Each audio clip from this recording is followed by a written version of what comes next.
Greetings, Earthlings, wisdom keepers, wisdom seekers. Welcome back to Wisdom Drops, your source for daily drops of wisdom and savvy cat astrology. My name is TONIA, and today we have a straight wisdom drop for you. And I'm not wearing my spectacles because it just makes a really big glare, and like I'm clearly doing a night shot.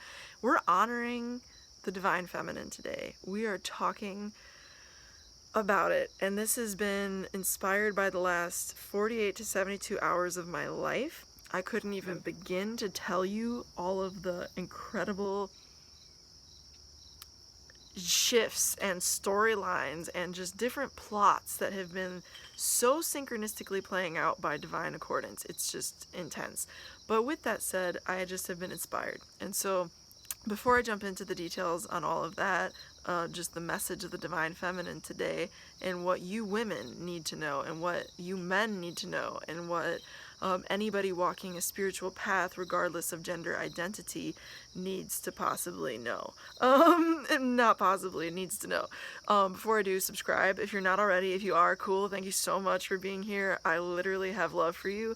Also hit the notification button so you can get every single video that I put out every single day of the week. Like the video brings value, etc., etc., etc. Also, I have an astrology course that I'm extending the deadline on for registration, and I'm very excited to be offering that. It's the first round, full transparency. I have all of the material already outlined and everything. It's going to be incredible. Join us if you're into it. I'm also, last but not least, offering readings for a sliding scale right now, down from my normal rate to whatever you need. And if you can afford the normal amount, great. If not, great. I literally want to help you. I mean that. I'm sincere in that. So reach out to me at the Gmail address down below. Now, finally, back to you, back to the divine feminine. Even if you're not a woman and say you're a man and you're learning more about this component, I think this video is going to provide you a lot of value.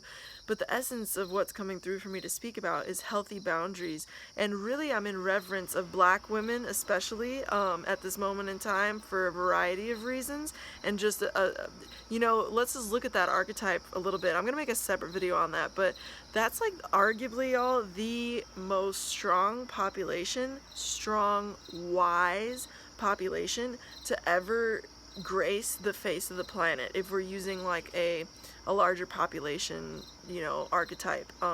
Just with the history of that culture, the history of what has been in the larger time span of planet Earth. If you think about evolution, okay, it's not this fairly recent window of time. I'm sorry, honey bun, it ain't the 1950s on. Let's rewind. Okay, the pyramids. Now we're getting somewhere.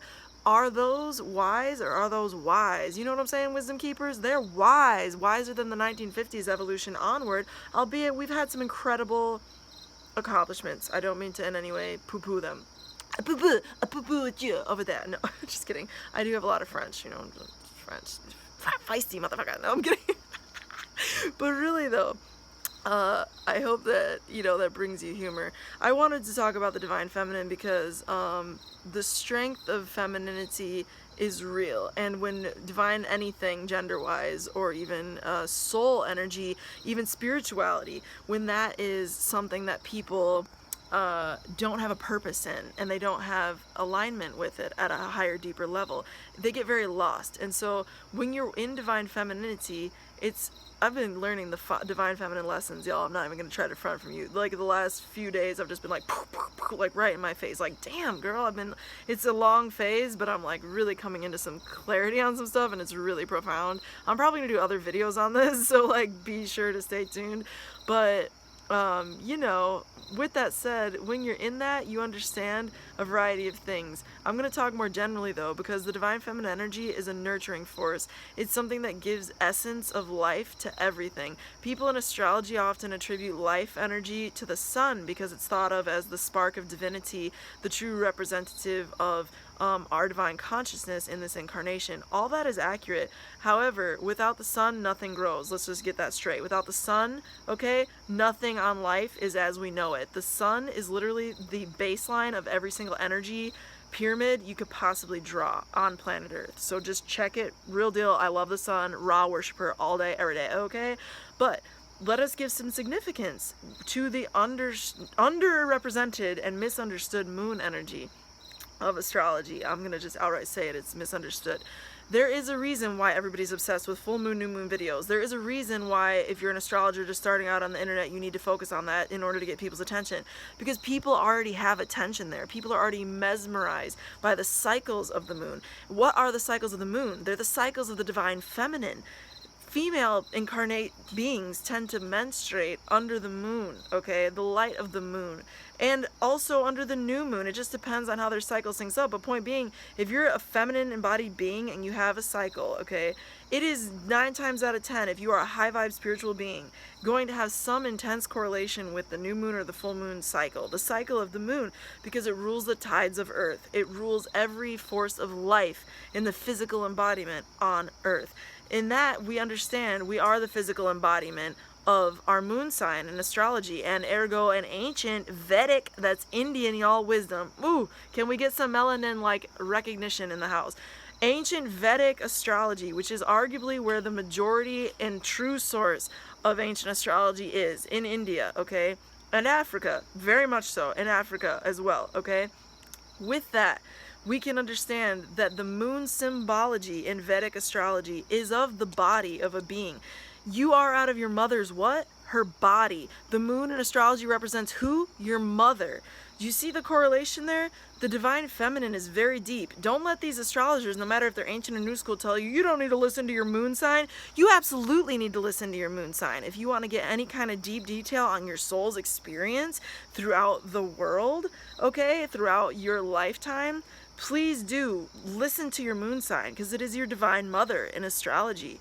And, you know, it's your embodiment. It's the source of all life at a physical level for humanity. It is the nourishing food on the plate. The sun grew that food, okay? It fueled that food. But the food itself is of the earth. The food itself is of H2O, baby. And you know what rules that? The moon. That's right. You know where people come out of? The womb. That's right. You know what that cycled under? The moon. Okay, I could just go back and forth all freaking day. Like, seriously. What I'm getting at is the divine feminine is a very deep, a very real, a very primal energy. And when you piss her off, when she is rooted in herself, when she is strong, she will she will let you test her. She will show you the results. So there's gonna be, somebody just told me this quote, and I'm gonna use it again in the black woman like praise video that I'm gonna do soon. But I don't wanna drop names and stuff because I haven't cleared that yet with this individual. This individual was telling me that their mother was telling me, through her mother told me through her, inevitably, because she delivered this message to me. She's like, women in general, but she said for her herself, she said, let people shake you, because then you know what you stand on.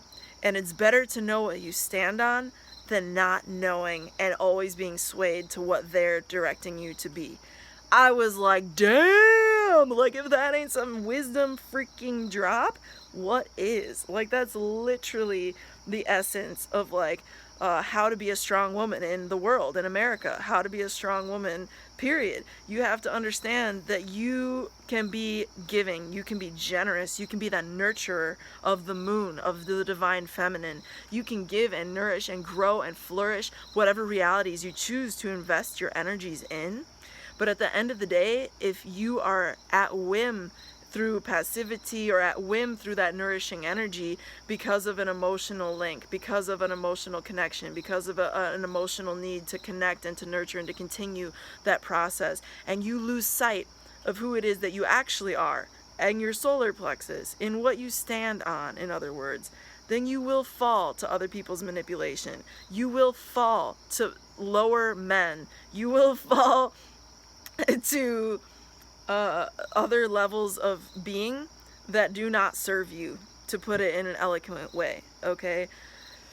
Whew, I just need like a fan me off. I feel like I'm on fire with this. Like, it's this real freaking deal, y'all. So I hope this served you. If it did, make sure you're subscribed, hit the like button. Please put a comment down below. I'm not going to entertain and engage on this channel low vibrational content, but if you're listening to this content, I just don't think that's you. So yeah, I hope you have a great day, and to all the women out there, just bless you and know that like you are a very deep primal force on this planet, and nobody is perfect, but as you continue to grow and flourish, you are the primal nourishing force of this planet. You're a part of that. And so when you choose to devote your own self to yourself and know that you have standards to uphold and know that the world is not going to always reflect to you what is just and true, and that you're going to need to somehow meet that and figure out a way to consistently do that, you become a badass and one of my heroes. So even if I don't agree with you on things, like, that's just really what it comes down to. You are the primal nurturing force. So get your channel clear, get your intentions clear, and let's grow a better reality for the world. Because as Beyonce says, who runs this mother? Who really runs the mother? Questions. With that said, my friend, until next time, and through next time, may the stars be with you. Peace.